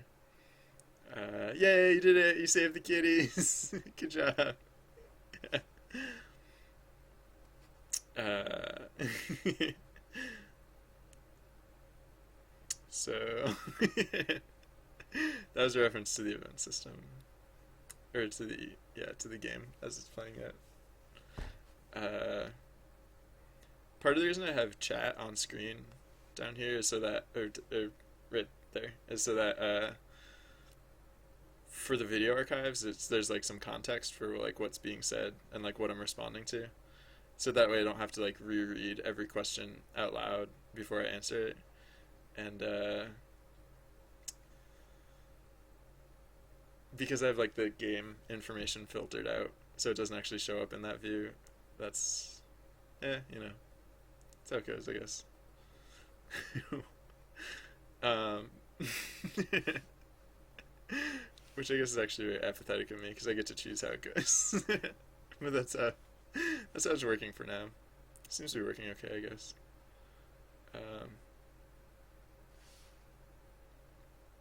And by seems to be working okay, I mean there's no one actively complaining to me. All right.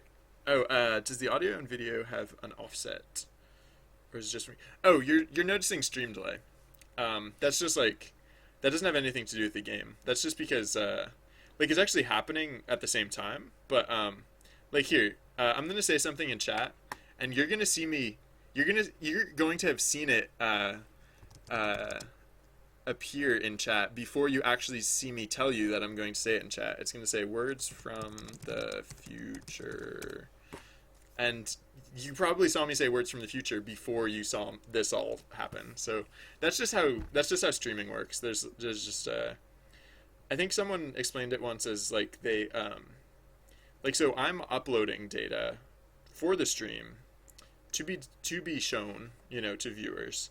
And I was told, like, I guess Twitch like compresses that data, and like so it takes them a little time for the data to get compressed before they can rebroadcast it.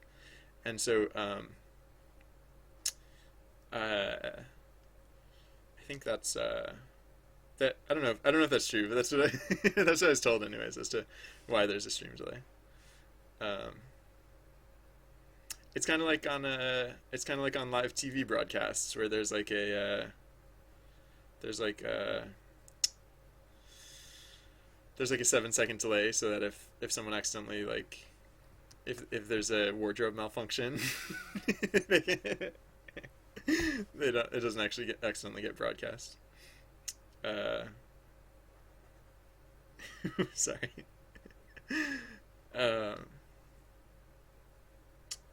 Oh, well, that's not that I don't know. Have you tried refreshing the page? Because like yeah, I've heard that can happen sometimes. But I don't think that's it. I don't think that's actually. I think that's just the app. I don't, because like when you watch this stream in the archives, there's not going to be a delay between the audio and the video. It's going to actually like. So I think that's just like a broadcast thing. It's not like that's not an intended feature. That's just like a bug. I don't know if like hitting refresh like F5 on your browser is going to fix that, but I don't know. Could be worth trying. All right. So yeah, I really shouldn't be spending time on making these points anyways, because I'm going to just cover this stuff up with snow. So I might even maybe for this layer I'll just convert the green directly to snow instead. That might be easier than going back over everything that I just did and redoing it in snow coveredness. And then maybe I'll just do highlights. Yeah, no. I'm definitely gonna do that. I'm almost definitely gonna do that. So that's fun. Except that because there are these breaks in the trees, we will see back to this layer sometimes. But maybe that's fine. Maybe that's fine. I don't know, we'll see. Uh, um, alright, sorry. So, alright, this is, we're making progress. We're getting there. Still on layer 9. Alright. So, sometimes I wish I didn't make the game so wide. Sometimes I wish it was a lot narrower, because it'd be a lot easier to make art for a much narrower game. I mean, I could always just make the art much narrower, but then it would loop visibly while on screen, and I don't think I could live with myself if I made a project like that. I think I'd prefer it to be, I think I'd prefer to just, like, suffer for my art. Alright, so we're almost there with this layer, and then we just have to do the front layer again.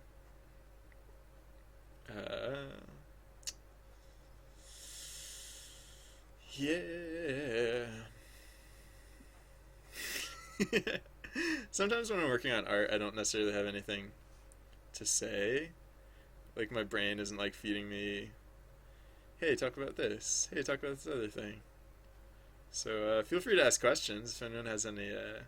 As I proved earlier, I can talk and answer and draw at the same time. So I don't know. Otherwise, I'll just talk about how. Like, part of the reason I don't just like. Well, yeah. So I was talking about how I don't just. Oh, what's the name of the game you're making? I'm calling it Side Quests. I think. I don't know. I kind of like that name. Oh, I'm making these trees too samey. Yeah, I think I'm calling it Side Quest, and that's because it's like the game is like a little companion to the stream itself. Like it's actually what I'm working on is the game that you see kind of on the bottom of the screen down there. So yeah, it's just supposed to. It's like it runs during the stream. Oops. It runs during the stream, and it's just like a very light adventure game, very light. Just a little like a side quest. Like you know, it's not the point of the stream, but it's another thing that you can do just for interest. Oh, so I'll have to do this seam because I'll need to make it so that this edge loops correctly. So I don't know. For now, I'll just like run into the edge haphazardly, and I'll figure it out later. But yeah, that is one thing that I have to do. Oh yeah. So yeah, you know what I might want to do with this layer is I might want to just like with like a very fine brush, like 4-point brush, just relatively fine. I might want to just pick the snow color and start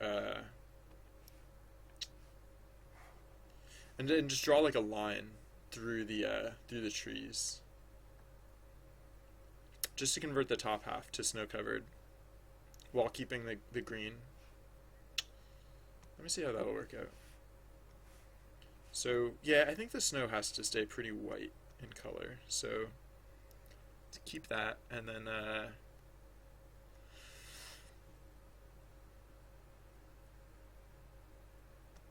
keep that, and then oh yeah, but it will get a little bit darker for the background layer. So I'll click it down. So it's at 94 right now. I'll click it down to like 84 or like 86 maybe.